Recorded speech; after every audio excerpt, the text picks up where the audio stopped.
take for granted the conveniences of modern life, right? We take for granted that we can eat strawberries from South Africa.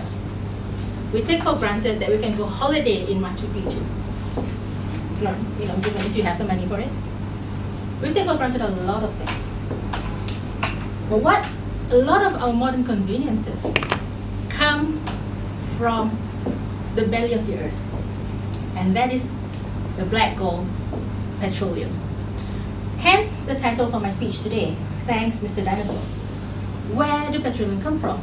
Millions and millions of years ago, we have all these humongous creatures crawling all over the world, doing their own thing, eating, breeding, dying, eating other things, so on and so forth. And they die, and they get squashed under a lot of pressure and a lot of heat at the belly of the earth, and it comes out as the black gold that we use. Now, petroleum is something that is relatively new to the world. It's been around since antiquity, but for the longest time, people don't really know what to do with it. They just say that, yeah, it's black, yucky stuff. It smells funny. And don't get it on you, it might burn you. Because it kind of burns. But it's only at the end of the 19th century that people start to figure out things like fractionation. The fractionation of petroleum helped to produce a lot of different compounds that we can now use as fuel, as well as material for the things that we use on our daily life. How many of us make our own shampoo? Okay. How many of us make our own emollients? You do. Excellent, sir. Now we need to ask you a recipe for it later. Now, basically, a lot of things that we use for our own personal products also have a lot of petroleum-derived compounds. If you read it, if it says petrolatum, if it says it's got mineral oil, you can be sure that it came from the belly of the soil. Apart from that, we have things that we also take for granted, like the Tupperware that we use to carry our food and our drinks. Now, of course, there will be some people who say that, oh, plastics are really bad for you, and pellets and so on. And they use only glass as well as maybe metal carriers, right? Like in the olden days. And also, I think in India, they still have these little tiffins where wives pack up food for their husbands to have at the office. But a lot of us here will go out for lunch during office hours, right? And if you tapao, what do you carry your food in? Polystyrene. Exactly, in styrofoam containers. Styrofoam containers are also made from petroleum products.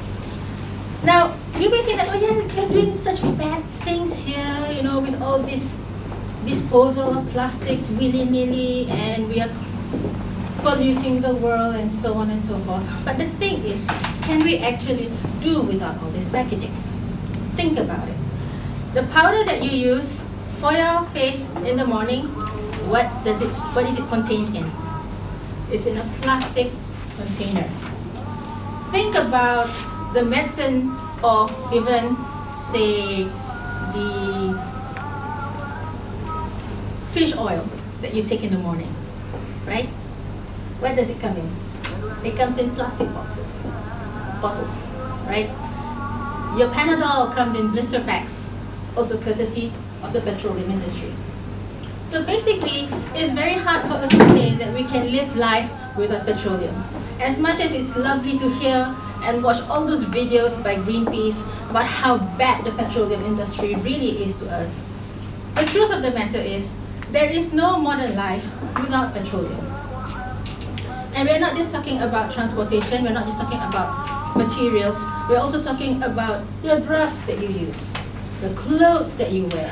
There are a lot of things in our lives that all come from petroleum sources. Now, do we turn our back and say, I'm going to go back and live the paleo life? I know, some of you may have heard about the paleo diet, right?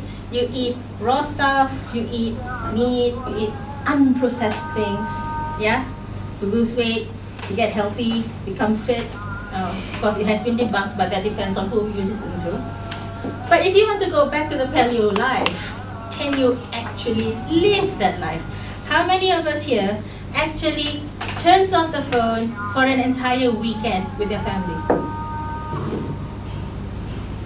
No Facebooking, no tweeting, no emails, nothing? We can't. So it's just like all those people who say that we want to go back to the natural life and live without Wi-Fi. It's not something that they would even contemplate. And what supports our Wi-Fi? All those optic cables that runs in the ocean, that, you know, one nasty nibble by some sea creature and then you cut off, oh no, I can't get into my Facebook today, help! We can't do that. So basically, we are all addicted to petroleum. Can we wean ourselves off it? I'm not sure. Of course, people will say we should carpool, take public transport, many other alternatives. But for all that, I'm going to continue my own wasteful and terrible life. I'll keep on driving my car.